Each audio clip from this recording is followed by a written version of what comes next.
banquet is ready, now to be shared. Join in the heavenly feast that God has prepared.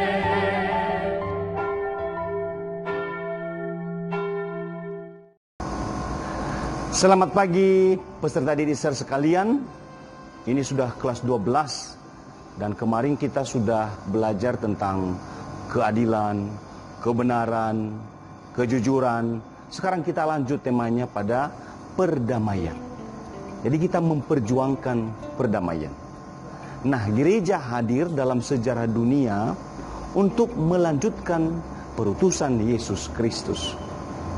Apa itu? Mewartakan kabar baik bagi kaum miskin, membebaskan yang tertawan, dan menyembuhkan yang terluka. Itu dalam Lukas 4:19, Yesaya 61 ayat 1 sampai 2. Nah, artinya bahwa gereja tidak hanya mengurus hal-hal rohani, tetapi berusaha terlibat dalam pergulatan hidup manusia. Gereja ikut berusaha membangun kehidupan bersama yang jujur, yang adil, yang benar. Iman Katolik tidak cukup hanya dengan berdoa saja, tetapi mesti nampak dalam perwujudan kehidupan sosial. Yesus Kristus mewartakan kerajaan Allah yang memerdekakan. Kekuatan iman dalam tindakan cinta kasih serta keadilan dapat mengubah situasi menjadi semakin mendekati cita-cita damai sejahtera sebagaimana yang diwartakan oleh Yesus Kristus. Maka para peserta didik sekalian, hari ini silakan berproses dalam pembelajaran ini.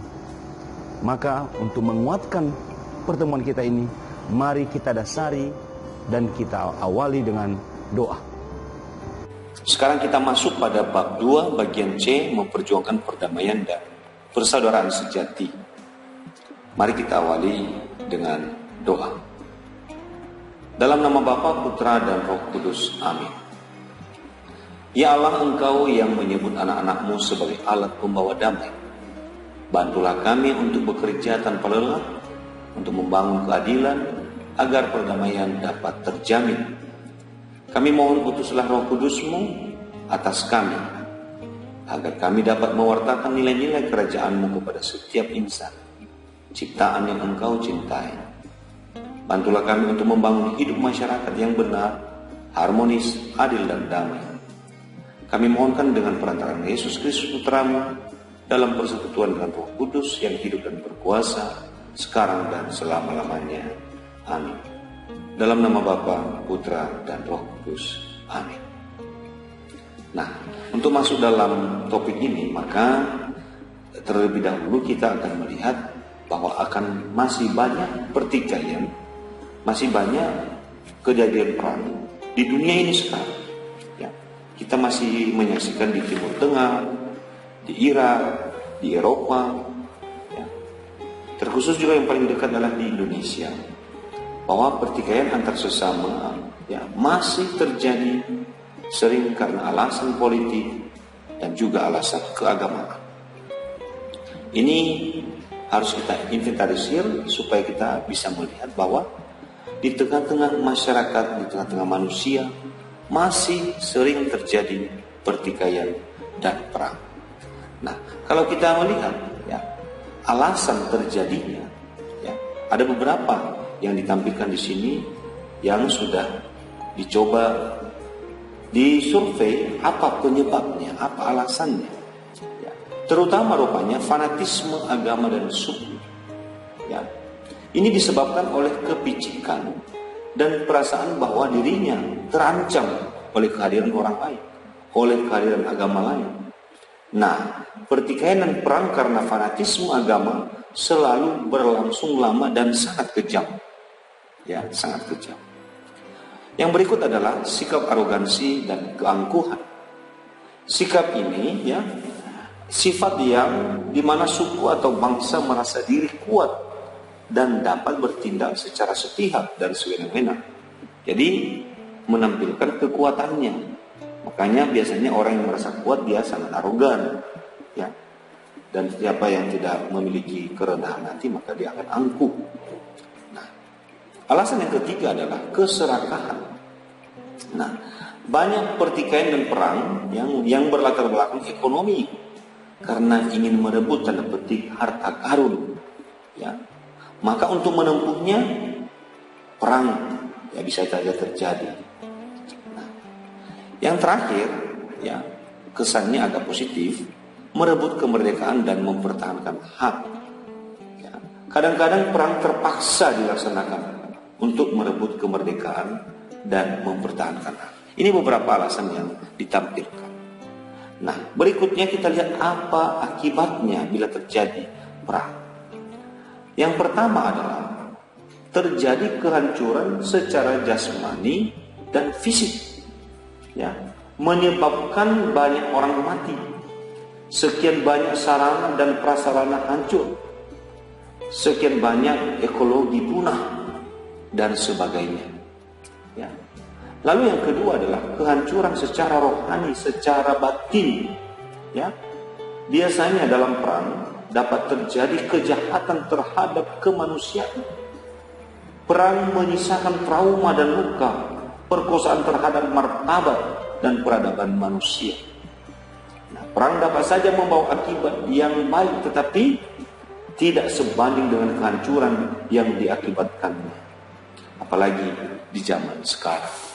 Contohnya untuk merebut kemerdekaan, pasti ya akan ada kehancuran fisik dan kehancuran rohani yang mengalami perang tersebut.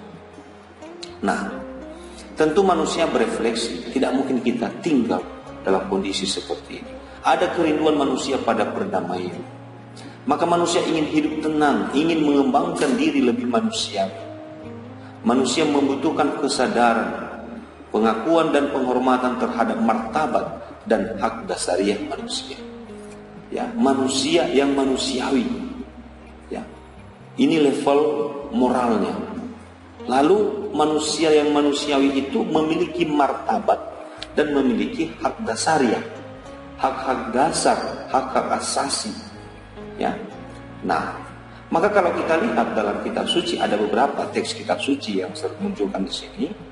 Kita mulai dari Perjanjian Lama, Ayub 3, Hakim 5 ayat 12, Mazmur 36 dan 37, Mazmur 129, 1 Samuel 25 ayat 6 dan 2, 2 Samuel 7 ayat 1, Yesaya 2 ayat 4.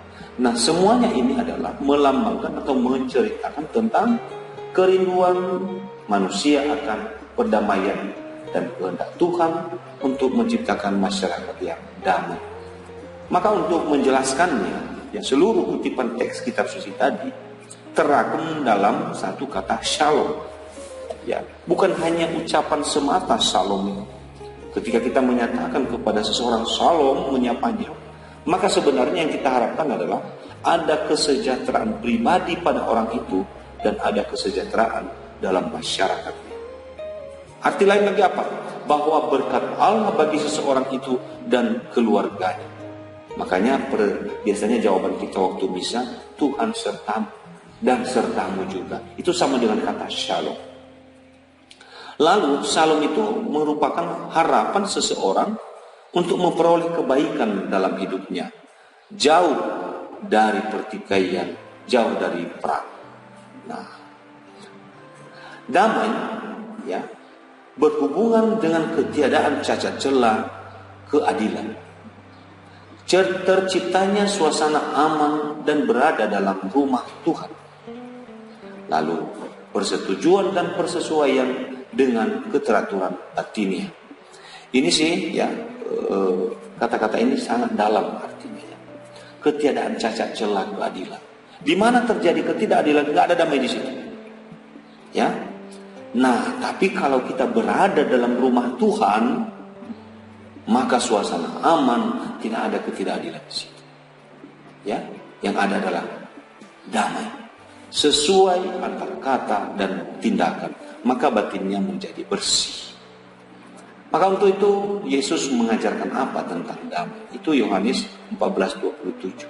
Damai diberikan oleh Yesus. Dia mau membersihkan dunia dari segala macam kejahatan dan kedurhakaan. Ini adalah suatu pencapaian kebenaran dan hasil perjuangan serta pergulatan batin. Orang yang suka damai memiliki hubungan yang bersih. Ingat kata kuncinya. Hubungan yang bersih dengan siapa? Dengan Tuhan, dengan sesama, dengan dunia. Itulah gambaran kerajaan Allah. Ya, maka ajaran gereja tentang perdamaian, ya, dijelaskan di sini. Situasi sejahtera dalam diri manusia. Perdamaian adalah keadilan dan terjadi harmoni dalam 4 relasi. Ya, makanya simbol perasaan dan tanda salib itu syarat makna. Relasi dengan Tuhan, relasi dengan sesama, relasi dengan semesta, dan yang paling penting adalah relasi dengan diri sendiri. Nah, kalau harmoni, ya, hubungan itu, maka